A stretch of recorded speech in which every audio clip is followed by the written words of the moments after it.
In this video, we are going to be answering these questions. What are double attacks in chess? How to double attack in chess? And how to prevent double attacks in chess. Please make sure you watch the previous videos on chess before this one, because you'll learn many more concepts in chess which will turn you from zero to hero. I'll leave the link of those chess videos in the description below. Now onto the video. Today we are going to be learning about double attacks. Now it's pretty simple and the concept really is quite simple. A double attack is when you attack two or more pieces at once, hence the name. For example, we're going to be using these two pieces as our victims. Now before I do show you an example, let me tell you some other things that can happen. Double attacks can also include the king. The king can be the person delivering double attack, or the king can be the person or the piece in double attack, or in a check. In that case, you'll be attacking the king and another piece. And since the king is the most important piece in the game, and you have to get him out of check, you have to get him out of danger, you practically win the free piece. I'm also going to show you at the end what not to do if you have a double check. How to not double attack a piece.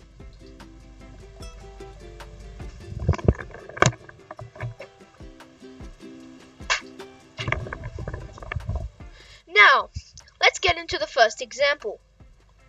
So we have a knight and we have these two pieces, a bishop and a rook. They're gonna be our unsuspecting victims that die tonight. Sorry for the ominous. But anyway, we're gonna move our knight from d2 to e4. And now would you look at that? We have two pieces under attack at the very same time. And the very basic rule of chess is you can only move one piece during your time, or during the time you move. So what I'm saying, in other words, is I can't defend both of the pieces. That's the beauty of double attack. You're practically winning the other piece. Now let's say Black tries to play a devious trick by moving the rook to b6. Now, what he's trying to do is he's trying to take the queen, because now, as you can see, there are two attackers of the queen, but there's no defender. But now what we can do, a very sly trick, is we take. Now, Black's plan is that when they take the queen, and they win a queen, and we only win a bishop. But now what they didn't see is that once we do take, it will be check. And remember, you have to get your king out of check no matter what. There's no pawn to attack, no bishop, and the only move is for the rook to come and take it. Otherwise, you just lost a piece. But if you were looking carefully, you would see that in the very first position, this bishop was attacking the queen. So that means that in this position, since the rook is in the same square as the queen, as the bishop, and the bishop was attacking the queen and the queen was attacking the bishop, we take the rook. And I know that was completely out of what you were thinking. You were thinking something to do with the bishops, probably. Or maybe you were thinking about rooks. I don't know. But anyway, let's go to the second position. Now in this one, I'm going to show you a position where it is check, and you are also attacking another piece. So pause the video and figure out, how can you put your opponent into double check and win some big material? Pause the video and figure it out. Okay, well, if you are back, you must have found the sly, the devious, the cruel, the cunning, the absolutely the best move for white in this position the game-changing move, knight to c6. Now you might be only thinking, well, it's check, what else are you doing?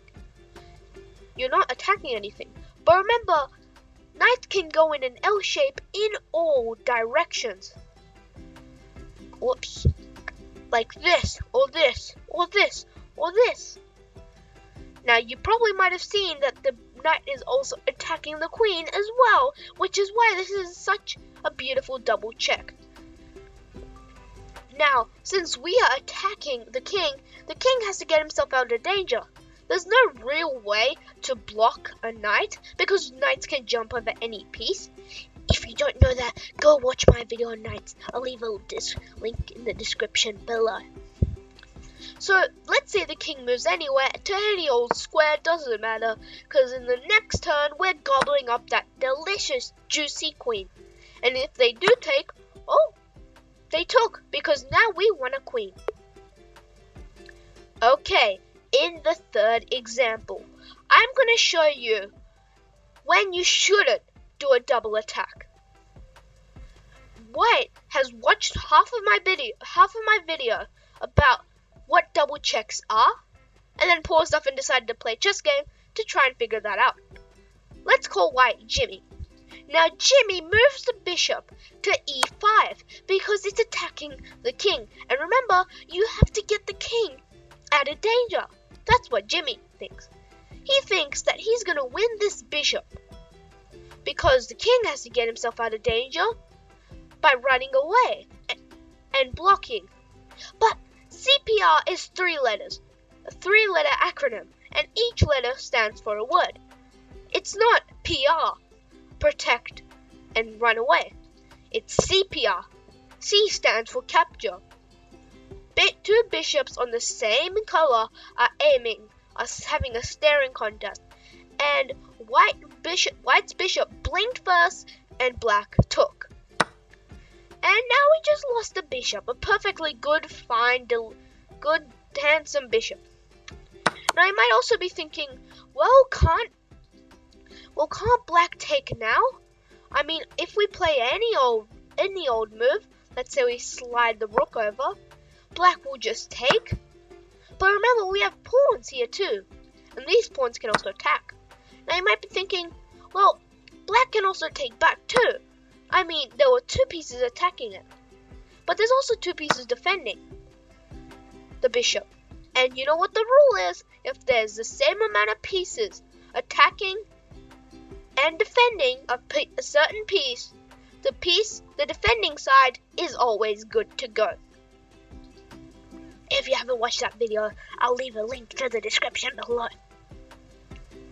So now that you've learned about double attacks, all you need to do is practice to master it. Write down your top learning in the comment box below. I'll see you in the next lesson. Bye!